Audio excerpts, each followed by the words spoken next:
ದ್ವಾರಕಾ ಹುಡುಕಾಟ ಶುರು. ಸಮುದ್ರಕ್ಕೆ ಧುಮುಕಿದ ಪುರಾತತ್ವ ವಿಜ್ಞಾನಿಗಳು. 4000 ವರ್ಷ ಶ್ರೀಮಂತ ನಗರ ಸಮುದ್ರ ಗರ್ಭ. ಸಿಕ್ಕೆ ಬಿಡುತ್ತಾ ಶ್ರೀ ಕೃಷ್ಣ ನಗರಿ.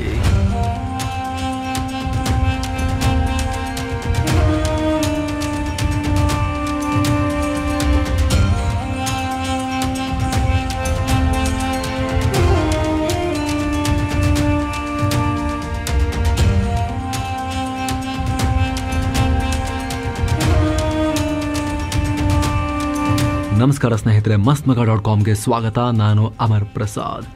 ದ್ವಾರಕಾ ಭಾರತದ ಇತಿಹಾಸದಲ್ಲಿ, ಹಿಂದೂ ಧರ್ಮದಲ್ಲಿ ಅತ್ಯಂತ ಇಂಪಾರ್ಟೆಂಟ್ ನಗರ. ಭೂಮಿಯ ಮೇಲಿದ್ದ ಅತಿ ಶ್ರೀಮಂತ ನಗರ, ಭವ್ಯವಾದ ನಗರ ಅಂತ ಇವತ್ತಿಗೂ ಇದನ್ನ ಕರೆಯಲಾಗುತ್ತೆ. ಆ ರೀತಿ ನಂಬಿಕೆಯ ನಡ್ಕೊಂಡಿದ್ದಾರೆ. ಇಂಥ ದ್ವಾರಕೆಯ ಹುಡುಕಾಟಕ್ಕೆ ಈಗ ಕೊನೆಗೂ ಸರ್ಕಾರ ಹೆಜ್ಜೆ ಇಟ್ಟಿದೆ. ಸಮುದ್ರ ಗರ್ಭಕ್ಕೆ ಸೇರಿರೋ ಆ ನಗರದ ಪತ್ತೆಗೆ ಪುರಾತತ್ವ ವಿಜ್ಞಾನಿಗಳು ಮುಂದಾಗಿದ್ದಾರೆ. ಕೇಂದ್ರ ಸರ್ಕಾರ ಇದಕ್ಕೆ ಆದೇಶ ಕೂಡ ಹೊರಡಿಸಿದ್ದು ದೇಶ ಕುತೂಹಲದ ಕಣ್ಣುಗಳಿಂದ ನೋಡ್ತಾ ಇದೆ. ಹಾಗಿದ್ರೆ ಪುರಾತತ್ವ ಶಾಸ್ತ್ರಜ್ಞರಿಗೆ ದ್ವಾರಕಾ ಸಿಕ್ಕೇ ಬಿಡುತ್ತಾ? ಅಸಲಿಗೆ ಅದು ಮುಳುಗಿದೆ ಅಂತ ಹೇಳ್ತಿರೋದು ಯಾಕೆ? ಇದರ ಬಗ್ಗೆ ಇರೋ ಉಲ್ಲೇಖ ಏನು? ಇದುವರೆಗೂ ಸಿಕ್ಕಿರೋ ಸಾಕ್ಷಿ ದ್ವಾರಕಾ ಬಗ್ಗೆ ಏನು ಹೇಳ್ತಾ ಇವೆ? ಈಗಿನ ದ್ವಾರಕೆಗೂ ಹಳೆ ದ್ವಾರಕೆಗೂ ಸಂಬಂಧ ಇದೆಯಾ? ಇದೇನಾದರೂ ಸಿಕ್ಕಿದ್ರೆ ಭಾರತದ ಇತಿಹಾಸದಲ್ಲಿ ಮತ್ತು ಧಾರ್ಮಿಕ ಕ್ಷೇತ್ರದಲ್ಲಿ ಹೇಗೆ ಮೈಲುಗಲ್ಲಾಗುತ್ತೆ? ಬನ್ನಿ ಈ ಇಂಟ್ರೆಸ್ಟಿಂಗ್ ವಿಚಾರವನ್ನ ಈ ವಿಡಿಯೋದಲ್ಲಿ ನೋಡ್ತಾ ಹೋಗೋಣ. ಕಡೆ ತನಕ ಮಿಸ್ ಮಾಡದೆ ನೋಡಿ. ಸಮುದ್ರಕ್ಕೆ ಜಿಗಿದ ತಜ್ಞರ ತಂಡ, ನಗರ ಶೋಧನೆಗೆ ಹೊಸ ಹೆಜ್ಜೆ. ಸ್ನೇಹಿತರೆ, ಈ ಪ್ರಕಟಣೆ ನೋಡಿ. ಇದು ಕೇಂದ್ರ ಸರ್ಕಾರ ಕೊಟ್ಟಿರೋ ಮಾಹಿತಿ. ಆರ್ಕಿಯಾಲಜಿಕಲ್ ಸರ್ವೆ ಆಫ್ ಇಂಡಿಯಾದ 5 ಜನರ ತಂಡ ಈ ಸರ್ವೆ ಶುರು ಮಾಡಿದೆ. ಅದರ ಮೊದಲ ಫೋಟೋವನ್ನ ಕೂಡ ಸರ್ಕಾರ ಹಂಚಿಕೊಂಡಿದೆ. ಸರ್ವೆ ತಂಡದಲ್ಲಿ ಪುರಾತತ್ವ ವಿಭಾಗದ additional director general professor Alok Tripathi, excavations and exploration ನ director HK Nayak, assistant superintendent archaeologist doctor Aparajita Sharma, Shrimati Poonam ವಿಂಡ್, ರಾಜ್ಕುಮಾರಿ ಬಾರ್ಬಿನಾ ಇವರೆಲ್ಲ ಇದ್ದಾರೆ. ದ್ವಾರಕಾ ನಗರಕ್ಕೆ ಸಂಬಂಧಪಟ್ಟ ಮಾಹಿತಿ, ಅದಕ್ಕೆ ಸಂಬಂಧಪಟ್ಟ ಅನ್ವೇಷಣೆ, ಇನ್ನಿತರ ಸಾಕ್ಷ್ಯಗಳನ್ನ ಈ ಟೀಮ್ ಹುಡುಕತ್ತೆ. ನಿಮ್ಗೆ ಗೊತ್ತಿರಲಿ, ತಮಿಳುನಾಡಿನ ಮಹಾಬಲಿಪುರಂನಲ್ಲಿ, ಹಾಗೆ ಮಣಿಪುರದ ಲೋಕತಕ್ ಲೇಕ್ನಲ್ಲಿ, ಮಹಾರಾಷ್ಟ್ರದ ಎಲಿಫೆಂಟಾ ದ್ವೀಪದಲ್ಲಿ, ಲಕ್ಷದ್ವೀಪದ ಬಂಗಾರಂ ದ್ವೀಪದಲ್ಲಿ ಅಂಡರ್ ವಾಟರ್ ಆರ್ಕಿಯಾಲಜಿ ವಿಂಗ್ ಯಶಸ್ವಿಯಾಗಿ ಸರ್ವೆ ಕೆಲಸ ನಡೆಸಿತ್ತು. ಈಗ ಇದೇ ವಿಂಗ್ ನಿಂದ ದ್ವಾರಕೆಯ ಹುಡುಕಾಟ ಶುರುವಾಗಿದೆ. ಸ್ನೇಹಿತರೆ, ವರದಿಯಲ್ಲಿ ಮುಂದುವರಿಯೋಕ್ಕಿಂತ ಮುಂಚೆ 7 ಸ್ಯಾಂಡ್ಸ್ ಟೂರಿಸಂ ಕಂಪನಿ ಕಾಶಿ ಅಯೋಧ್ಯೆಗೆ ಮತ್ತೊಂದು ಟ್ರಿಪ್ ಆಯೋಜನೆ ಮಾಡಿದೆ. ಬೆಸ್ಟ್ ಆಫರ್ ಪ್ರೈಸ್ 39,500 ರೂಪಾಯಿ ಮಾತ್ರ. ಕಾಶಿ, ಅಯೋಧ್ಯೆ, ತ್ರಿವೇಣಿ ಸಂಗಮ, ಗಯಾ, ಬೋಧ್ ಗಯಾ ಎಲ್ಲ ಕಡೆ ಹೋಗೋದಿರುತ್ತೆ. 4 ನೈಟ್ 5 ಡೇಸ್ ಟ್ರಿಪ್ ಇದು. ಈ ಪ್ಯಾಕೇಜ್ ನಲ್ಲಿ ಫ್ಲೈಟ್ ಟಿಕೆಟ್ಸ್, 3 ಸ್ಟಾರ್ ಹೋಟೆಲ್ ನಲ್ಲಿ ಸ್ಟೇ, ಆಲ್ ಮೀಲ್ಸ್, ದರ್ಶನ, AC ಟ್ರಾನ್ಸ್ಪೋರ್ಟ್ ವ್ಯವಸ್ಥೆ, boating, auto charges, 24/7 tour manager ಸೌಲಭ್ಯ ಹಾಗೂ ಹಿರಿಯ ನಾಗರಿಕರಿಗೆ ವಿಶೇಷ ಆರೈಕೆ ಎಲ್ಲ ಇರುತ್ತೆ. ಹೊರಡೋ ದಿನ 9 ಮಾರ್ಚ್ 2025. ಕೆಲವೇ ಸೀಟುಗಳು ಲಭ್ಯ. ಆಸಕ್ತರು ಈ ನಂಬರ್ಗೆ ಕಾಲ್ ಮಾಡಿ ನಿಮ್ಮ ಸೀಟನ್ನ ಕೂಡ ಬುಕ್ ಮಾಡಿ. ಈಗ ವರದಿಯಲ್ಲಿ ಮುಂದುವರಿಯೋಣ. ಮುಳುಗಿದ್ದು ಹೇಗೆ ದ್ವಾರಕಾ? ಸ್ನೇಹಿತರೆ, ದ್ವಾರಕೆ ಬಗ್ಗೆ, ಅದರ ಅಸ್ತಿತ್ವ ಮತ್ತು ಮುಳುಗಡೆ ಬಗ್ಗೆ ಸಾಕಷ್ಟು ಉಲ್ಲೇಖಗಳು ಸಿಗ್ತವೆ. ಕೆಲವೊಂದಕ್ಕೆ ಐತಿಹಾಸಿಕ ಆಧಾರಗಳು ಇವೆ. ಈಗಲೂ ಗುಜರಾತ್ ತೀರದಲ್ಲಿ ನೀವೊಂದು ದ್ವಾರಕಾ ನೋಡಬಹುದು. ಅಲ್ಲಿ ದ್ವಾರಕಾಧೀಶ ದೇವಸ್ಥಾನವೂ ಇದೆ. ಟೂರಿಸಂ ಹಬ್ ಆಗಿದೆ. ಆದ್ರೆ ಇದು ಹೊಸ ದ್ವಾರಕಾ. ಇದರ ಪಕ್ಕದಲ್ಲೇ ಹಳೆ ದ್ವಾರಕೆ ಇತ್ತು ಅನ್ನೋದು ತುಂಬಾ ಜನರ ವಾದ. ಇಂಥ ದ್ವಾರಕೆಯನ್ನ ಕೃಷ್ಣರ ಊರು ಅಂತ ಹಿಂದೂಗಳು ನಂಬ್ತಾರೆ. ಕೃಷ್ಣರು ಅವರ ಮಾವ ಕಂಸನನ್ನ ಕೊಂದ ನಂತರ ಉತ್ತರ ಪ್ರದೇಶದ ಮಥುರಾ ನಗರವನ್ನ ಬಿಟ್ಟು ಈ ದ್ವಾರಕೆಗೆ ಬರ್ತಾರೆ.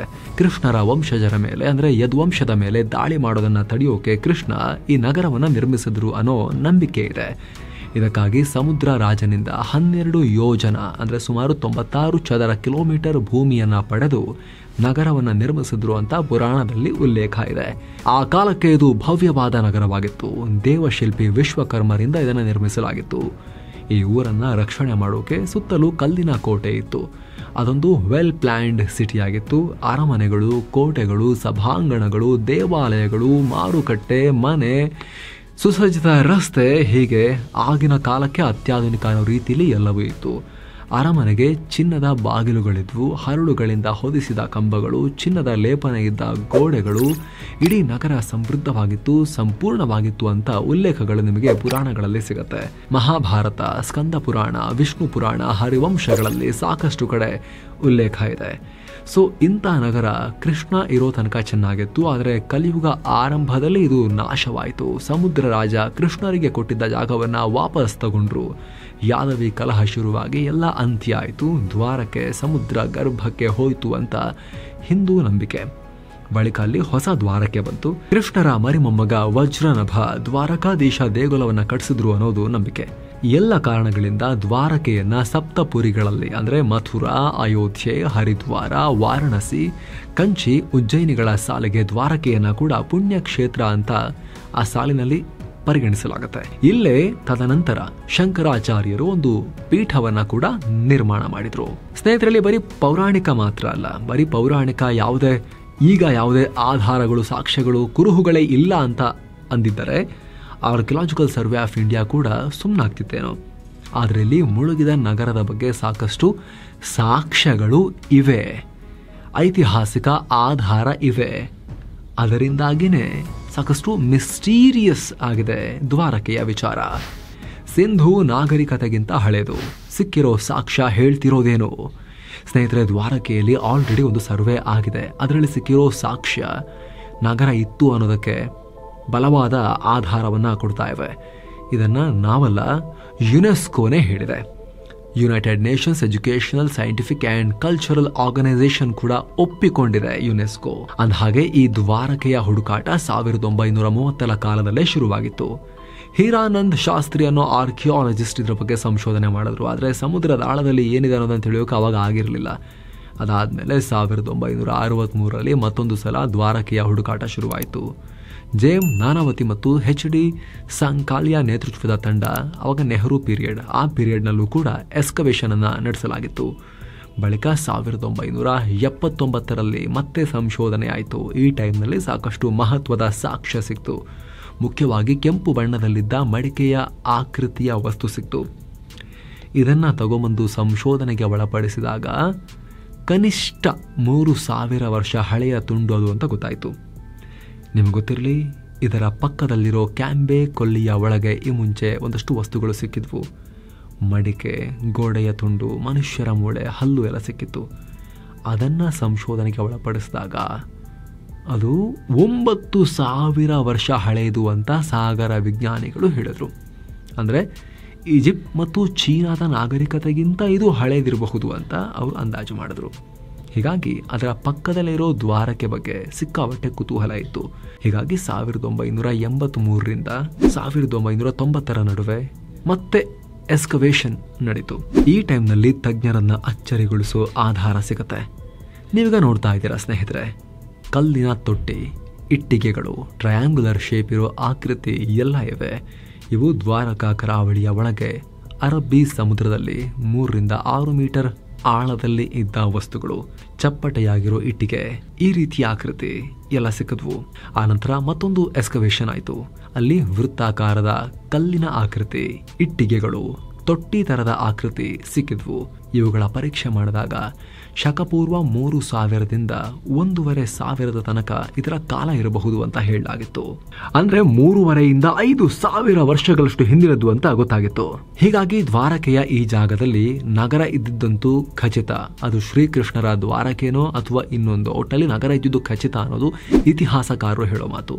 ಇಲ್ಲಿ ದ್ವಾರಕೆಯ ಅನುಮಾನ ಯಾಕೆ ಬರ್ತಾ ಇದೆ ಅಂದರೆ, D.D. ಕೋಶಂಬಿ ಅಂತಹ ಇತಿಹಾಸಕಾರರು ದ್ವಾರಕೆ ಅನ್ನೋದು ಮುಳುಗಿಲ್ಲ, ಅದು ಈಗಲೂ ಇದೆ, ಅದು ಅಫ್ಘಾನಿಸ್ತಾನದಲ್ಲಿದೆ, ಈಗಿನ ದಾರವಾಜ್ ಪ್ರದೇಶವೇ ದ್ವಾರಕೆ ಅಂತ ಒಂದು ವಿಭಿನ್ನ ಥಿಯರಿಯನ್ನು ಮುಂದಿಡ್ತಾರೆ. ಅಫ್ಕೋರ್ಸ್ ಅಫ್ಘಾನಿಸ್ತಾನ ಕೂಡ ಒಂದು ಕಾಲದಲ್ಲಿ ಅಖಂಡ ಭಾರತದ ಭಾಗವಾಗಿತ್ತು ಅನ್ನೋದು ನಿಜಾನೇ. ಆದರೆ ನಮ್ಮ ಗಮನಕ್ಕಿರಲಿ, ಇಂದಿನ ಅಫ್ಘಾನಿಸ್ತಾನ ಲ್ಯಾಂಡ್ ಲಾಕ್ಡ್ ಕಂಟ್ರಿ. ಇಂದಿನ ಅಫ್ಘಾನಿಸ್ತಾನದಲ್ಲಿ ಯಾವುದೇ ಸಮುದ್ರ ಇಲ್ಲ. ಹೀಗಾಗಿ ಈ ದ್ವಾರಕಾ ನಗರ ದಾರವಾಜ್ ಅಂತ ಹೇಳೋದಕ್ಕೆ ಅಷ್ಟೊಂದು ಜಾಸ್ತಿ ಸಾಕ್ಷ್ಯಗಳು ಅಥವಾ ಪೂರಕವಾಗಿರೋ ವಾದಗಳು ಸಿಗೋದಿಲ್ಲ. ಹಾಗಾಗಿ ಸಮುದ್ರದಲ್ಲಿ ಮುಳುಗಿರೋದೇ, ಗುಜರಾತ್ನ ಕರಾವಳಿ ತೀರದಲ್ಲಿ ಮುಳುಗಿರೋದೇ ನಿಜವಾದ ಶ್ರೀಕೃಷ್ಣರ ದ್ವಾರಕ ಇರಬಹುದು ಅನ್ನೋ ವಾದ ಜೋರಿದೆ. ಇನ್ನು ಇತಿಹಾಸಕಾರರು ಪುರಾತನ ಬಂದರು ಅಂತ ಹೇಳ್ತಾ ಇದ್ದೀರಲ್ವಾ, ಪುರಾಣದಲ್ಲೂ ಹೆಚ್ಚು ಕಮ್ಮಿ ಅದೇ ರೀತಿ ಉಲ್ಲೇಖ ಇದೆ. ದ್ವಾರಕ ಅಂದ್ರೇನೆ ಬಾಗಿಲು ಅಂತ ಅರ್ಥ, ಅಂದರೆ ಹೊರಗಿನಿಂದ ಬರೋಕೆ ಇರೋ ಮಾರ್ಗ. ಹೀಗಾಗಿ ಇಲ್ಲಿ ಪುರಾತನ ನಗರ ಇತ್ತು ಅಂತ ಸಾಕಷ್ಟು ವಿದ್ವಾಂಸರು ಅದಕ್ಕೆ ನಾವಿದನ್ನು ಒಪ್ಕೊಳ್ತೀವಿ ಅಂತ ಹೇಳ್ತಾರೆ. ನಮ್ಮ ಕರ್ನಾಟಕದವರೇ ಆಗಿರೋ ಶಿಕಾರಿಪುರ ರಂಗನಾಥರಾವ್ ಇವರು ಫೇಮಸ್ ಆರ್ಕಿಯಾಲಜಿಸ್ಟ್. ಇವರು ಕೂಡ ದ್ವಾರಕದಲ್ಲಿ ಸಂಶೋಧನೆ ಮಾಡ್ತಾರೆ. ಬೆಟ್ ದ್ವಾರಕಾ ಅಂತ. ಬೆಟ್ ದ್ವಾರಕಾ ಅಂದ್ರೆ ಗಲ್ಫ್ ಆಫ್ ಕಚ್ ನಲ್ಲಿರೋ ಒಂದು ಐಲ್ಯಾಂಡ್ ರೀತಿ ಜಾಗ. ಇದನ್ನ ಪ್ರಾಚೀನ ದ್ವಾರಕಾ ನಗರದ ಅವಶೇಷ ಅಂತಲೂ ಪರಿಗಣಿಸಲಾಗುತ್ತೆ. ಈಗಿರೋ ಹೊಸ ದ್ವಾರಕಾದಿಂದ 30 ಕಿಲೋಮೀಟರ್ ದೂರದಲ್ಲಿದೆ. ಇಲ್ಲಿ ಗೋಡೆಯಾಕೃತಿಗಳ ಬಗ್ಗೆ ಶೋಧನೆ ಮಾಡಿದ್ದೀನಿ ಅಂತ ಅವ್ರು ಹೇಳಿದ್ರು. ಇದನ್ನ ಥೊಮೊಲೊಮೊನೆಸೆನ್ಸ್ ಡೇಟಿಂಗ್ ಮಾಡಿದಾಗ ಇಲ್ಲಿ ನಗರ ಇತ್ತು ಅನ್ನೋದು ಗೊತ್ತಾಗಿತ್ತು. ಬರೀ ನಗರ ಅಲ್ಲ, ನಗರ ಅದ್ರ ಜೊತೆಗೆ ಉಪನಗರ ಅಂದ್ರೆ ಸ್ಯಾಟಲೈಟ್ ಟೌನ್ಶಿಪ್, ಹೀಗೆ ದೊಡ್ಡ ಮಹಾನಗರ ಇತ್ತು ಅಂತ ವಾದಿಸಿದ್ರು. ಅತ್ತ ಎಸ್ ಗೌರ್ ಮತ್ತು ಎಸ್ ತ್ರಿಪಾಠಿ ಇವರು ಕೂಡ ಆರ್ಕಿಯಾಲಜಿಸ್ಟ್ಗಳು. ದ್ವಾರಕೆಯ ಇತಿಹಾಸ ಶಕಪೂರ್ವ 2000 ಹಿಂದಕ್ಕೆ ಹೋಗುತ್ತೆ ಅಂತ ಹೇಳಿದ್ರು. ಅಂದ್ರೆ ಟೋಟಲ್ 4000 ವರ್ಷಗಳ ಹಿಂದೆ ಅಂತ ಆಗುತ್ತೆ. ಸೊ ದ್ವಾರಕ ಸಿಂಧೂ ನಾಗರಿಕತೆಯ ಕಾಲದಲ್ಲಿ ಅಥವಾ ಅದಕ್ಕೂ ಹಿಂದಿನ ಕಾಲದಲ್ಲಿ ಇತ್ತು ಅನ್ನೋದನ್ನ ಇದುವರೆಗಿನ ಸಂಶೋಧನೆಗಳು ಹೇಳ್ತಿವೆ. ಏನೋ ಆಗಲೇ ನಾವು ಹೊಸ ದ್ವಾರಕೆಯಲ್ಲಿ ಒಂದು ದೇವಸ್ಥಾನ ಇತ್ತು ಅಂತ ಹೇಳಿದ್ವರ, ಅದನ್ನ ಕೃಷ್ಣರ ಮರಿಮಗನೆ ಕಟ್ಟಿಸಿದ್ರ ಅನ್ನೋದಕ್ಕೆ ಆಧಾರ ಇಲ್ಲ. ಆದರೆ ಇದರ ಮೂಲ ದೇಗುಲ 2500 ಹಿಂದಕ್ಕೆ ಹೋಗುತ್ತೆ ಅಂತ ಪುರಾತತ್ವ ಶಾಸ್ತ್ರಜ್ಞರು ಹೇಳ್ತಾರೆ. ಇಂಥ ಅನುಮಾನ, ಆಸಕ್ತಿ, ಕುತೂಹಲಗಳ ನಡುವೆನೆ ಭಾರತ ಸರ್ಕಾರ ಕಳೆದು ಹೋದ ನಗರದ ಶೋಧನೆಗೆ ಮತ್ತೆ ಕೈ ಹಾಕಿದೆ. ಅಲ್ಲಿ ಕೃಷ್ಣರ ದ್ವಾರಕೆ ಸಿಗುತ್ತೋ ಅಥವಾ ಇನ್ನೇನು ಸಿಗುತ್ತೋ ಬಹಳ ಕುತೂಹಲ ಇದೆ. ಯಾಕಂದ್ರೆ ಒಂದು ವೇಳೆ ಅದು ದ್ವಾರಕ ಅನ್ನೋದಕ್ಕೆ ಪುಷ್ಟಿ ಕೊಡೋ ತರ ಸಾಕ್ಷ್ಯ ಸಿಕ್ಕಿದ್ರೆ ಅದು ಹಿಂದೂಗಳ ಪಾಲಿಗೆ ಇನ್ನಷ್ಟು ಶ್ರದ್ಧೆಯ ಯಾತ್ರಾ ಸ್ಥಳವಾಗುತ್ತೆ. ಕೇವಲ ಹಿಂದೂಗಳಿಗೆ ಮಾತ್ರ ಅಲ್ಲ, ಜಗತ್ತಿನಾದ್ಯಂತ ಇರೋ ಇಂತಹ ಪುರಾತನ ಸಾಂಸ್ಕೃತಿಕ ತಾಣಗಳ ಮೇಲೆ ಆಸಕ್ತಿ ಇರೋರಿಗೆ ಅದು ಆಕರ್ಷಣೆಯ ತಾಣವಾಗುತ್ತೆ. ಇಲ್ಲ ಅದು ಬರೀ ಒಂದು ಸಿಟಿ ಮಾತ್ರ, ಶ್ರೀಕೃಷ್ಣರ ಕಾಲದ್ದಲ್ಲ, ಇನ್ನು ಬೇರೆ ಯಾವುದೋ ಕಾಲದ್ದು ಅಂತ ಹೇಳಿದ್ರೂ ಕೂಡ ಅದು ಒಂದು ಮುಖ್ಯ ಪುರಾತನ ಸಾಂಸ್ಕೃತಿಕ ತಾಣವೇ ಆಗುತ್ತೆ. ನಿಮ್ಗೆ ಗೊತ್ತಿರೋ ಹಾಗೆ ಇದುವರೆಗೂ ಸಿಂಧೂ ನಾಗರಿಕತೆಯೇ ಭಾರತದ ಅತ್ಯಂತ ಪುರಾತನ ನಾಗರಿಕತೆ ಅಂತ ನಂಬಲಾಗಿದೆ. ಅದಕ್ಕೂ ಹಿಂದೆ ಸರಸ್ವತಿ ನಾಗರಿಕತೆ ಇತ್ತು ಅಂತ ಹೇಳ್ತಾರೆ. ಅದು ಇನ್ನಷ್ಟೇ ಪ್ರೂವ್ ಆಗಬೇಕು. ಸೊ ಅದೇ ಟೈಮ್ನಲ್ಲಿ ಇಲ್ಲೂ ಒಂದು ದೊಡ್ಡ ಪಟ್ಟಣ ಇತ್ತು, ಜನವಸತಿ ಇತ್ತು, ನಗರ ಒಂದು ಮುಳುಗ್ತು. ಅಂದರೆ ಸಿಂಧೂ ನಾಗರಿಕತೆಗಿಂತ ಮುಂಚೆನೇ ಇದಾಗಿತ್ತು ಅಂತ ಹೇಳಿದ್ರೆ ಈ ಮಣ್ಣಿನ ಇತಿಹಾಸ ಇನ್ನಷ್ಟು ಹಿಂದಕ್ಕೆ ಹೋಗುತ್ತೆ. ಇಲ್ಲಿನ ಆಚಾರ ಸಂಸ್ಕೃತಿ ಬಗ್ಗೆ ಇನ್ನಷ್ಟು ಮಾಹಿತಿ ಗೊತ್ತಾಗುತ್ತೆ. ಹೀಗಾಗಿ ಇಡೀ ದೇಶ ಕುತೂಹಲದ ಕಣ್ಣುಗಳಿಂದ ಈ ಆರ್ಕಿಯಾಲಜಿಕಲ್ ಸರ್ವೆ ಆಫ್ ಇಂಡಿಯಾದ ಹೊಸ ಸಾಹಸವನ್ನ ಕುತೂಹಲದಿಂದ ನೋಡ್ತಾ ಇದೆ. Thank you so much. ಮತ್ತೆ ಭೇಟಿ ಆಗ್ತಿರೋಣ. ನಮಸ್ತೆ.